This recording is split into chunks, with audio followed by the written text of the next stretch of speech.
إنك أنت العليم الحكيم. ربنا زدنا علما وارزقنا فهما. رب اشرح لي صدري ويسر لي أمري واحلل عقدة من لساني يفقهوا قولي برحمتك يا أرحم الراحمين. Hadirin jamaah Jumat yang dimuliakan Allah Subhanahu wa taala. Segala puji dan syukur kita persembahkan kepada Allah, Zat yang telah membuka hati kita, menggerakkan langkah kita untuk hadir ke masjid yang mulia ini dalam rangka menjadikan salat Jumat beserta seluruh rangkaiannya sebagai instrumen untuk mendekatkan diri kepada Allah Subhanahu wa taala. Selawat dan salam kita persembahkan kepada junjungan alam Nabi besar Muhammad sallallahu alaihi wasallam, teladan uswah hasanah, contoh bagi kita sekalian. Jamaah Jumat yang berbahagia, pada masa Bani Israel, saat kenabian Nabi Allah Musa alaihissalam, di sana ada satu orang yang amat kaya, miliarder kalau bahasa kita. Dia punya tanah yang amat luas, punya harta melimpah, berbagai macam warisan sudah disiapkan. Orang yang amat kaya, kekayaannya melimpah ruah, tapi dia tidak memiliki keturunan. Sehingga disebutkan dalam riwayat, yang akan mewarisi harta orang kaya itu adalah anak daripada abangnya, keponakannya, anak kemudian. Harta yang begitu melimpah, tanah lebar yang ia punya, tidak punya keturunan, dipastikan yang akan mewarisi hartanya adalah anak abangnya, karena abangnya pun sudah tiada. Anak abangnya yang akan mewarisi kekayaannya, anak keponakannya. Keponakannya ini miskin, fakir, dia tidak punya apa-apa, sehingga ia sangat berkeinginan untuk menguasai segera harta yang ada pada pamannya itu. Dia ingin segera mewarisi harta yang dimiliki oleh pamannya yang amat kaya, miliarder. Apa yang terjadi? Dia berusaha sekuat tenaga, syaitan pun ikut menggodanya. Akhirnya pamannya yang amat kaya itu dibunuhnya. Setelah dibunuh, jenazahnya diletakkan di depan rumah orang lain di dalam desa tersebut, dengan harapan agar orang-orang yang ada di kampung itu tidak menuduhnya sebagai pembunuh. Diambil jenazah, diletakkan di depan rumah orang lain.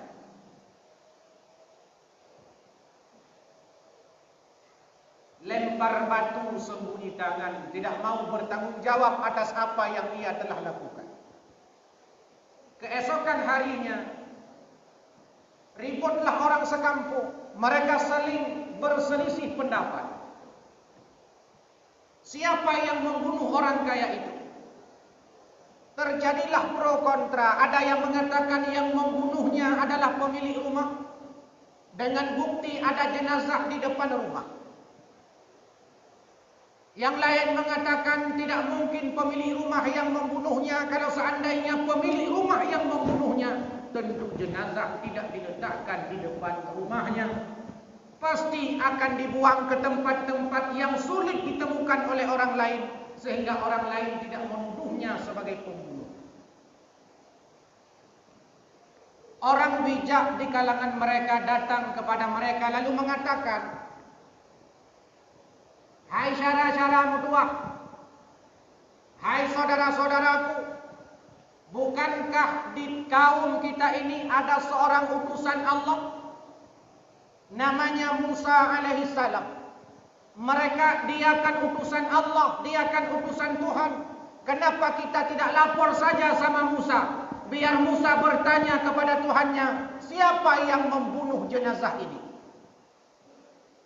Siapa yang membunuh miliarder ini? Siapa yang membunuh orang yang amat kaya di daerah kita ini? Datanglah Bani Israel kepada Nabi Musa alaihi salam, diceritakan peristiwanya. Nabi Musa lapor kepada Allah. Lalu apa jawaban Allah Subhanahu wa taala? Wa idh qala Musa liqaumihi inna Allah ya'murukum an tadhbahu baqarah. Dan ingatlah ketika Musa berkata kepada kaumnya, hai kaumku, inna Allah ya'murukum an tadhbahu baqarah. Diperintahkan kepada kalian untuk menyembelih sapi betina.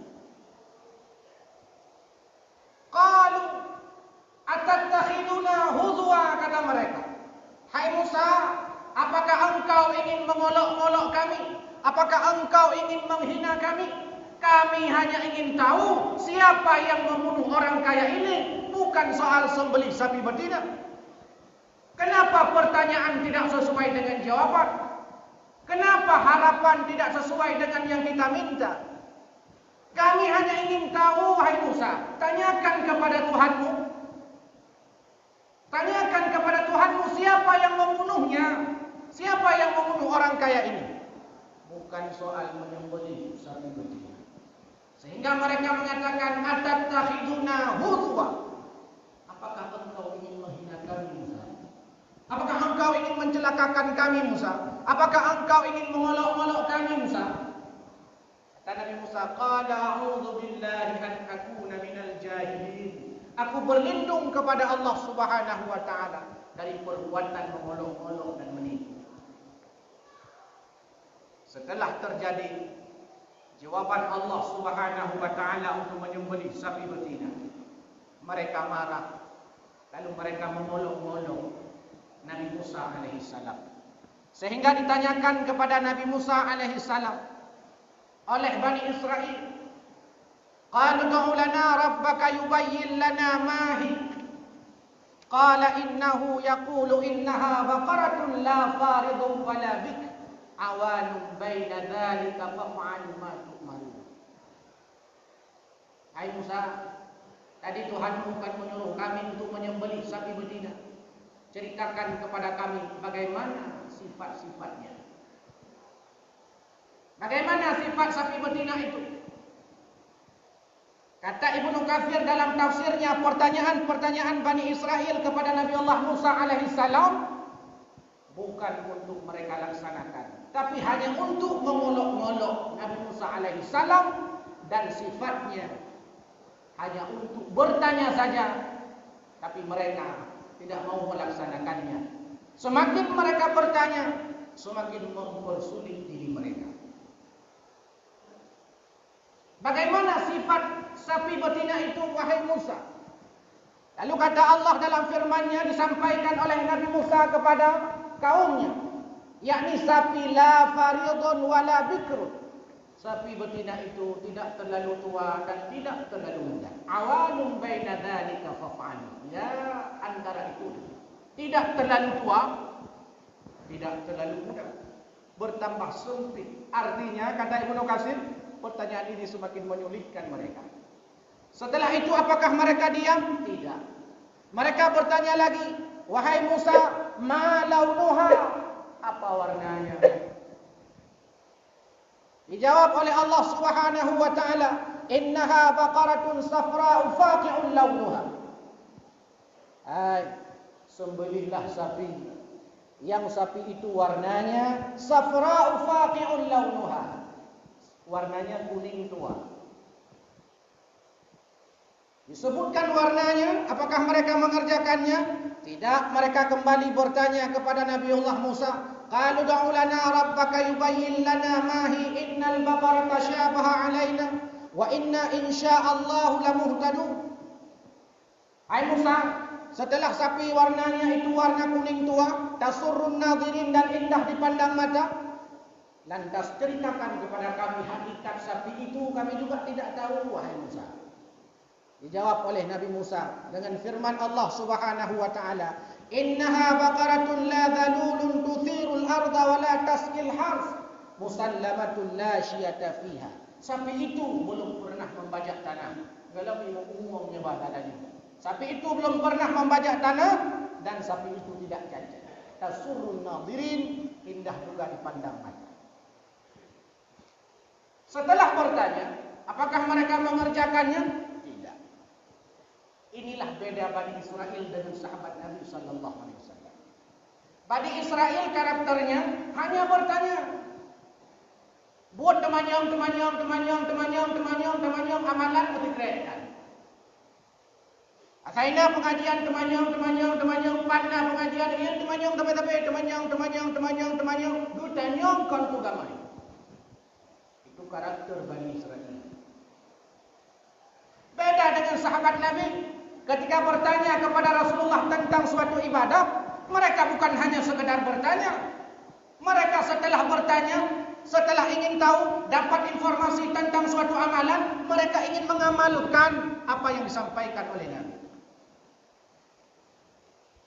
Kita hari ini termasuk karakter penanya yang model mana? Hanya sekedar dadar tanyong, padna pengajian takuwang lena, padna dakwahinan pidadu, padna kurainan pidadu. Lalu tanyong tentang sesuatu yang kadang-kadang hiu tanyong. Hana ada puput, tengok tanyong lelam, hana cita puput. Banyak orang bertanya, tapi sedikit orang yang mau mengamalkan jawabannya. Dumurung temanyong tentang tumayang, dumurung tan tumayang. Apa artinya? Jangan sampai kita seperti Bani Israel yang hanya bertanya, yang kadang-kadang pertanyaan itu untuk mempersulit diri. Setelah untuk mempersulit diri, kadang-kadang bukan tujuan untuk mengamalkan suatu ilmu. Ilmu itu bukan hanya sekadar isi otak. Ilmu itu bukan hanya untuk mengasah akal fikiran kita, tapi ilmu pada orientasi akhirnya adalah diamalkan dalam kehidupan sehari-hari. Datang orang-orang muhajirin kepada baginda Nabi, "Ya Rasul, enak sekali jadi orang kaya ya Rasul. Nahnu nusalli, kami salat, wa hum yusallun, mereka juga salat. Kami salat ya Rasul, orang-orang kaya juga salat. Kami puasa ya Rasul, orang-orang kaya juga puasa. Tapi ya Rasul, mereka orang-orang kaya itu berinfak, kami tidak bisa berinfak ya Rasul. Mereka bisa wakaf tanah, kami tidak punya uang ya Rasul. Mereka bisa menunaikan haji umrah ya Rasul, kami tidak punya biaya untuk berangkat ke sana ya Rasul." Enak sekali jadi orang kaya. Bagaimana caranya ya Rasul supaya kami mampu menandingi amalan sahabat-sahabat yang kaya itu? Sahabat-sahabat fakir dari Nabi sallallahu alaihi wasallam, mereka ingin berlomba kebaikan dengan sahabat yang kaya. Apa kata Nabi sallallahu alaihi wasallam? "Hai orang-orang fakir, kalau engkau mau menandingi ibadahnya orang-orang kaya itu, saat kau salat mereka juga salat, saat kau puasa mereka juga puasa, tapi pada saat kau wakaf kau tidak punya uang, saat kau berinfak sedekah kau tak punya apa-apa. Orang bisa berangkat haji ke tanah suci, umrah dan seterusnya, engkau tak punya biaya. Hai orang fakir, sahabat-sahabatku," kata Nabi, "tasbihmu sedekah, tahlilmu sedekah, takbirmu sedekah. Subhanallah walhamdulillah wa la ilaha illallah wallahu akbar, itu sedekah. Bila itu terus menerus kau amalkan setiap selesai salat, tidak ada satupun orang yang mampu menandingi ibadahmu. Diamalkan oleh orang miskin, fakir, lama diamalkan, lama-lama rupanya ketahuan juga sama orang-orang sahabat-sahabat kaya. Itulah karakter sahabat Nabi sallallahu alaihi wasallam, selalu berlomba-lomba dalam berbuat kebaikan. Kata Allah dalam Al-Quran, "Wasari'u ila maghfiratin min rabbikum." Bersegeralah kalian untuk memperoleh ampunan Allah fastabiqul khairat, berlomba-lombalah dalam kebaikan.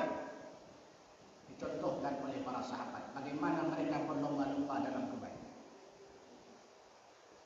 Kata Nabi sallallahu alaihi wasallam, dinukil sebuah hadis oleh Imam An-Nawawi dalam kitab Al-Azkar, siapa orang kalau seandainya manusia itu tahu apa fadilah berdiri pada saf yang pertama, kalau seandainya manusia itu tahu apa keutamaan berdiri pada saf yang pertama di dalam salat, sungguh mereka akan merugi terlebih dahulu untuk masuk siapa yang berdiri pada saf yang pertama.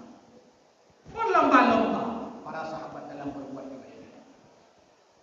Itanya malah kadang-kadang karena kotong mari saf pertama.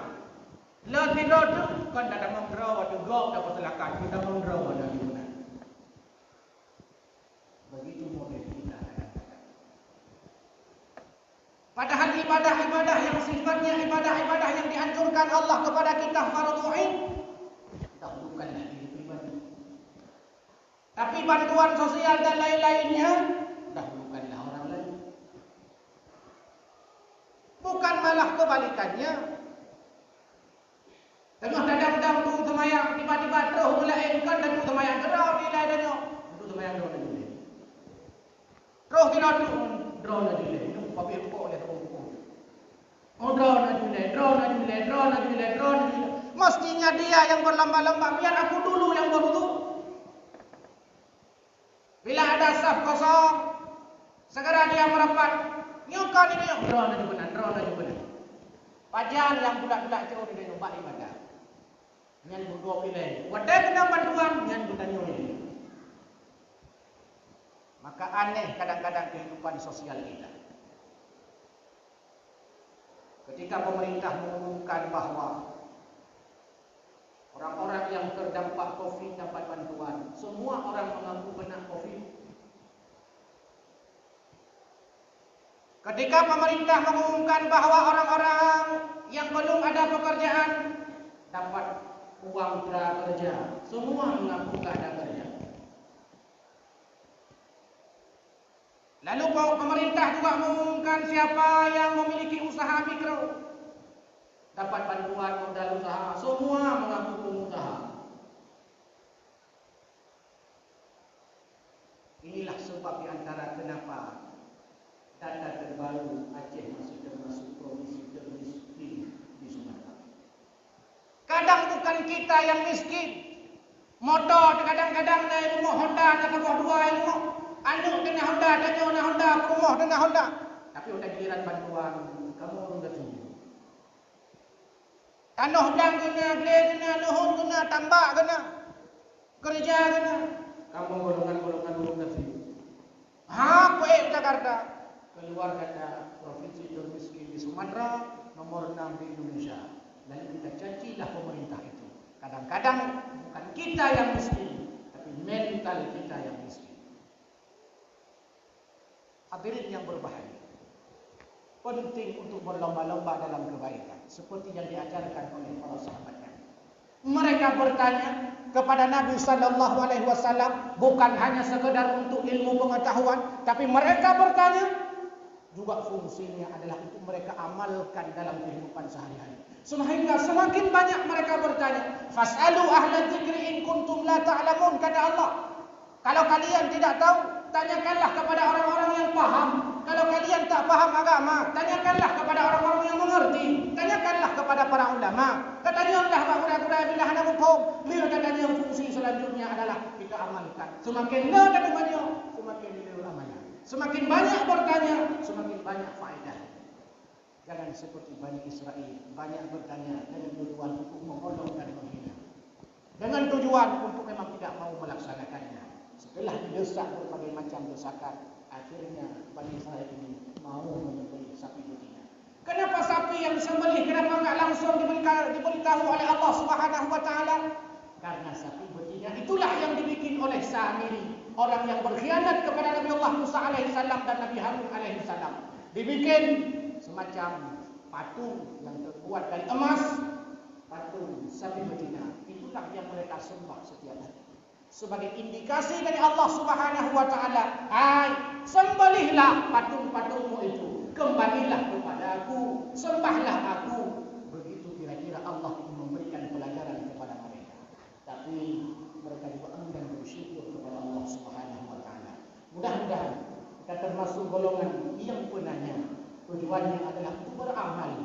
mengembangkan ilmu pengetahuan sehingga semakin banyak bertanya, semakin banyak amalan sehingga kita termasuk orang-orang yang berlomba-lomba melakukan kebaikan, bersegera memperoleh ampunan Allah Subhanahu wa taala. Apalagi kita saat ini masih berada di bulan Rajab, Ashhurul Hurum, bulan yang amat dimuliakan oleh Allah Subhanahu wa taala.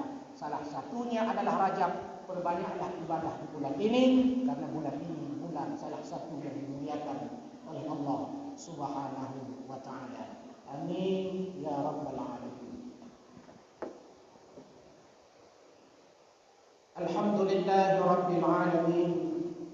Arsala rasulahu bil huda wa dinil haq liyudhhirahu 'ala ad-din kullih wa kafaa billahi shahida.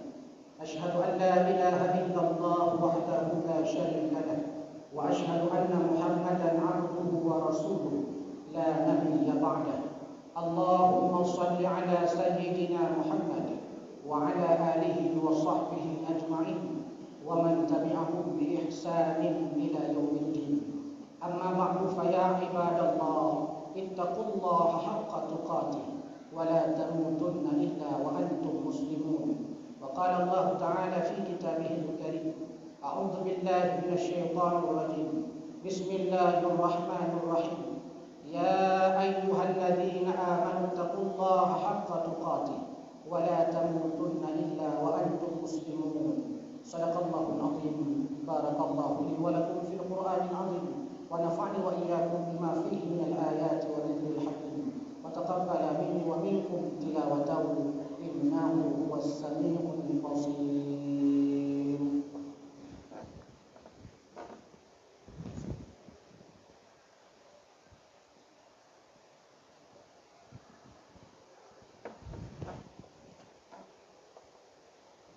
الحمد لله رب العالمين والصلاة والسلام على أشرف الأنبياء والمرسلين وعلى آله وصحبه أجمعين.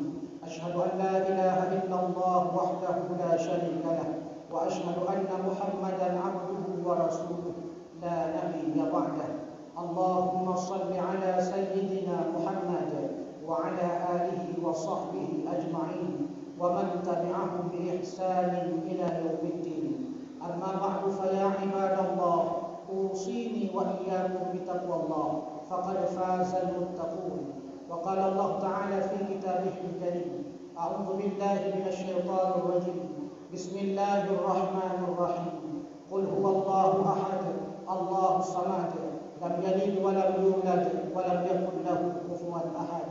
إن الله وملائكته يصلون على النبي يا أيها الذين آمنوا صلوا عليه وسلموا تسليما. اللهم اغفر للمسلمين والمسلمات والمؤمنين والمؤمنات الأحياء منهم والأموات إنك على كل شيء قدير. اللهم اغفر لنا ذنوبنا ولوالدينا وارحمهما كما ربيانا صغيرا. ربنا ظلمنا أنفسنا وإن لم تغفر لنا وترحمنا لنكونن من الخاسرين. ربنا آتنا في الدنيا حسنة وفي الآخرة حسنة وقنا عذاب النار. والحمد لله رب العالمين ولذكر الله أكبر والله يعلم ما تصنعون. أقيموا الصلاة.